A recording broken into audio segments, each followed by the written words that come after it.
Mário Soares. Mário Alberto Nobre Lopes Soares, nasceu em Lisboa a 7 de dezembro de 1924. Era filho de João Lopes Soares, ministro das Colónias, 1925, proprietário do Colégio Moderno, e Elisa Nobre Batista. Casou com Maria de Jesus Barroso. Formação: Colégio Moderno, Faculdade de Letras da Universidade de Lisboa, licenciatura em Histórico-Filosóficas, Faculdade de Direito da Universidade de Lisboa, licenciatura em Direito.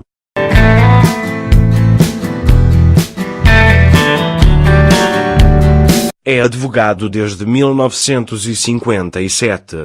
Direção Académica das Juventudes Comunistas de Lisboa, presidente do Movimento de Unidade Democrática Juvenil, secretário do General Norton de Matos, Comissão Central de Apoio a Humberto Delgado, Ação Socialista Portuguesa, cabeça de lista da Comissão Eleitoral de Unidade Democrática por Lisboa, professor nas Universidades de Vincennes e Rennes, secretário-geral do Partido Socialista, vice-presidente da Internacional Socialista, ministro dos Negócios Estrangeiros no primeiro e segundo governos provisórios, ministro sem pasta no terceiro e quarto governos provisório, primeiro-ministro no primeiro e segundo governos constitucionais e nono governo constitucional, presidente da Fundação Mário Soares e conselheiro de Estado. A 26 de janeiro de 1986, na primeira volta das eleições presidenciais, Mário Soares obtém 25,43% face aos 46,31% de Freitas do Amaral. Mário Soares é eleito com 51,18% dos votos à segunda volta a 16 de fevereiro de 1986. Derrotando Freitas do Amaral com 48,82% dos votos. Foi reeleito a 13 de janeiro de 1991 com 70,35% dos votos. Foi Presidente da República de 9 de março de 1986 a 9 de março de 1996.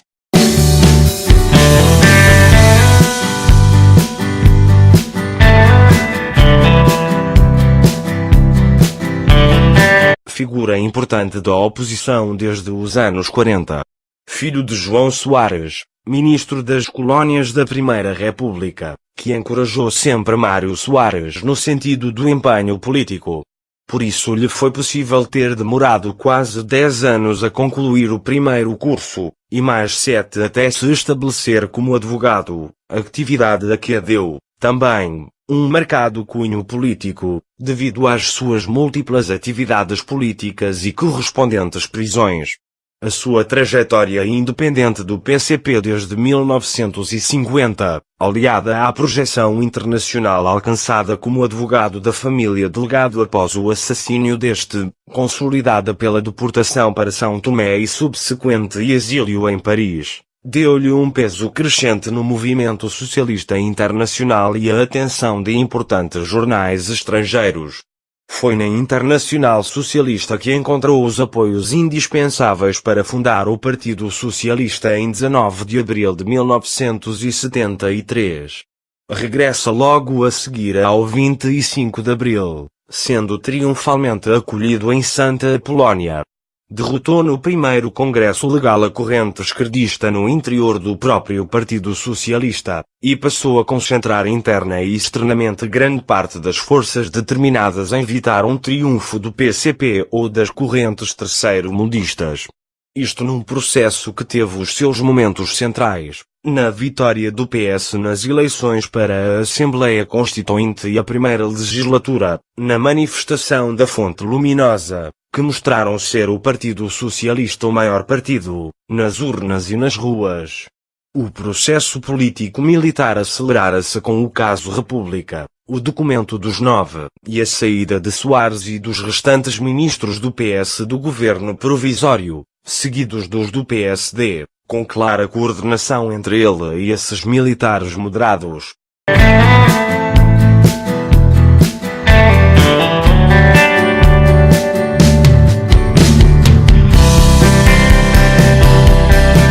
A normalização começa com o 25 de novembro de 1975 e a eleição de Ramalho Eanes com o apoio de Soares e do PS, que por sua vez nomeia Mário Soares como ministro do primeiro e segundo governos constitucionais. Inicia-se assim uma relação política, cada vez mais tensa, até à ruptura definitiva de finais de 1980, levando Soares, que não conseguiu convencer o resto da direção do partido a retirar o apoio à recandidatura de Eanes, a autossuspender-se das funções de secretário-geral do PS. A revisão constitucional dos poderes presidenciais, pelo PS-PSD-CDS, por si promovida, foi a sua resposta ao problema. Soares vem ainda a presidir ao governo do Bloco Central que termina no dia seguinte à assinatura do tratado que concretiza aquele que desde 1976 fora o seu grande projeto político, a adesão à CEE.